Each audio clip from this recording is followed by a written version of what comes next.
Hi, I believe it's pretty fair to say that when you do a good job or if you supply goods and services, you should get paid. It's pretty simple, but it's really frustrating for subbies and suppliers when they send out their invoices or they're due to receive progress payments, but the other party doesn't pay, for whatever reason. It doesn't matter how big or small the amount that's owed to you, there's now a new system designed to help you get what you're entitled to. In December 2011, new laws will come into play that will help you get your invoices paid or to receive progress payments without having to hire a debt collector or go through lengthy and expensive legal processes. The new law is called Security of Payment, and it's been developed for you, the building industry, for subcontractors and suppliers. This law also means that for bigger jobs, you don't have to wait until the end of the contract to get paid. You're now entitled to progress payments. For example, to get paid at the end of each month. I should point out though that the law doesn't apply to employees because there are other laws that deal with workers' claims and entitlements. It also doesn't apply to domestic building work contracts with homeowners, so you won't be able to use this law to try to secure payment owed to you from consumers. So let's look at a couple of situations to see how this new security of payment process for the building industry works.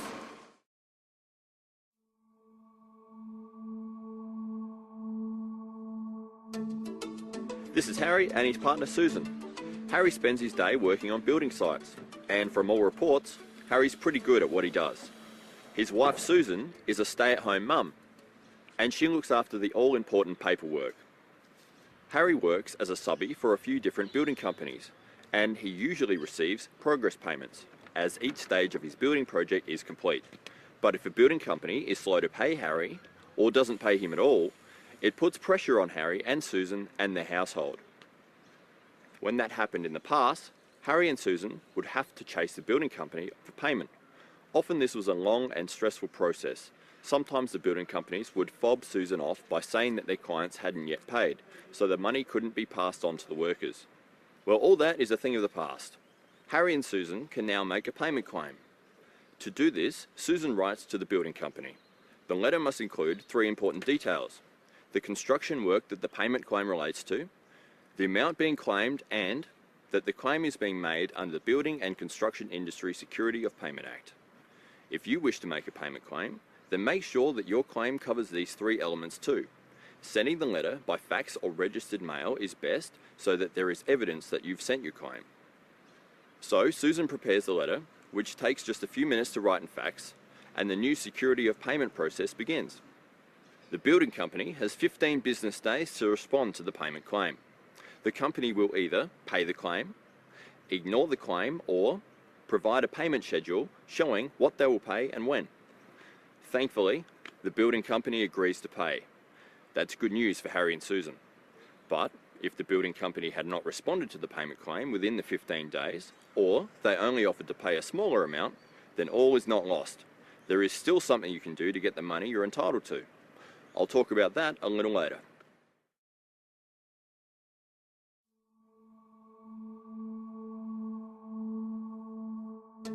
Now let's look at another scenario.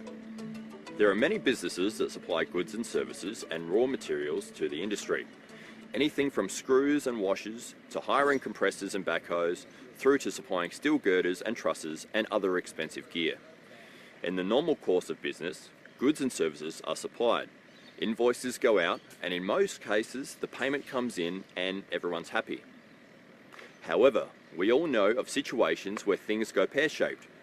For one reason or another, the customer is slow to pay, disputes the bills, or just doesn't pay at all.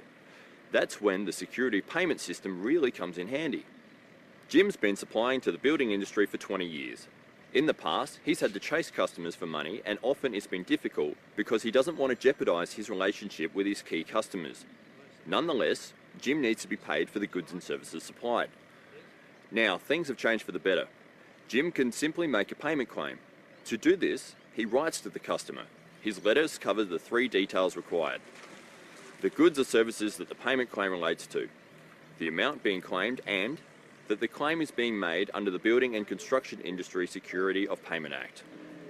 He faxes the letter to the customer, and again the security of payment system kicks in. But what happens if the building company doesn't pay up? In the past, suppliers have either written off these debts, called in the debt collectors, or even considered going to court. But now, through this new system, Jim can get a ruling from an independent adjudicator who will look over the facts of the matter and settle it once and for all.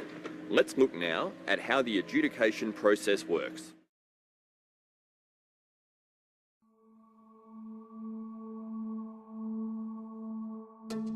Let's meet up with Harry and Susan again. Harry did the work as a subby, and everyone reckons he did a top job.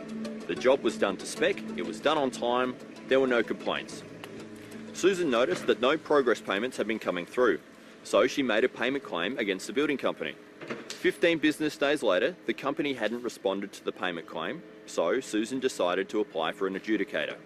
If you issue a payment claim and the other party doesn't cooperate, then you too can apply for adjudication.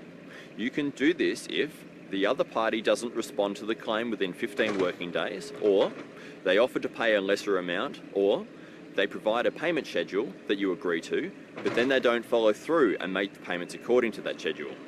It's very risky for the other party to ignore a payment claim. If they don't respond within 15 days, then by law, the amount automatically becomes due and payable. And that is how an adjudicator will rule in such a case. If the other party doesn't respond to your claim, you need to tell them that you intend to apply for adjudication. You could do this by fax or sending a letter by registered mail. This then gives the other party one last chance to finalise your claim. But if your claim is still not resolved after another 5 business days, then adjudication is your next option. You will want an adjudicator who is impartial, who can fairly assess your claim. So the state government has approved a number of organisations who will choose an adjudicator who can fairly look at your claim. But there are time limits that apply, so you should get onto it as soon as possible. Susan checked the Consumer and Business Services website for a list of nominating authorities. She chose one from the list, filled in their application for adjudication, and attached a copy of the payment claim. The nominating authority chose an adjudicator and forwarded a copy of the paperwork from Susan. In most cases, you don't even need to meet with the adjudicator. The adjudicator will make the determination based on the paperwork provided. The adjudicator looked at Harry and Susan's paperwork, sees that in this case the building company does owe payment to Harry. They make a determination which says that Harry must be paid the exact amount of the payment claim plus interest by a certain date. Much to Harry and Susan's relief, the cheque arrives in the mail just a few days later. The new security of payment system has been very simple and straightforward for Harry and Susan, without involving debt collectors or lawyers. There is a fee for the adjudication process, and the adjudicator will also decide who will cover the cost. In most cases, if the decision is in your favour, then the other party will have to pay the adjudicator fee. The system works in a range of different situations. In the case of a supplier, such as our mate Jim, he too can apply for adjudication. He faxes a short note to his customer to say that he will be applying for adjudication. If after 5 days the matter still isn't resolved, he simply checks the CBS website for a list of nominating authorities. He chooses one from the list and sends off their application form for adjudication, with a copy of the payment claim attached. The nominating authority chooses an adjudicator and forwards copies of Jim's paperwork. The adjudicator once again considers the situation, and when things go Jim's way, along comes a cheque for the payment claim amount, plus interest, and the matter is all done and dusted, case closed. We've talked about what happens when payment doesn't come in and how the new system differs from what used to happen in the past. Now you can make a payment claim, and in most cases that will be the end of it. But if not, you can apply for adjudication, for a final ruling on your entitlement to be paid. But let's look at what would happen if even after all this, the other party still does not pay up. In the past, this would probably have been written off or would be costly to take to court. Now the adjudication certificate can be filed in the court as a judgment debt. Once again, this occurs without having to hire a lawyer or debt collector. This judgment is in fact the final word and is enforceable through the court.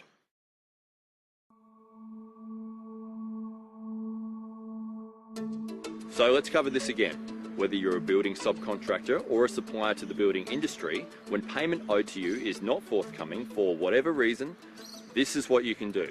1. Make a payment claim by writing to the other party. 2. The other party must respond within 15 business days, either by sending a payment or providing a payment schedule. 3. If the other party doesn't respond, you must give them one last chance to pay up.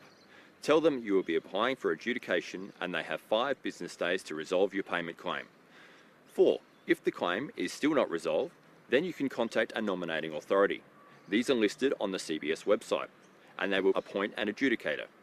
The adjudicator will consider the matter, usually based on the paperwork provided, although in some cases they may call an adjudication conference.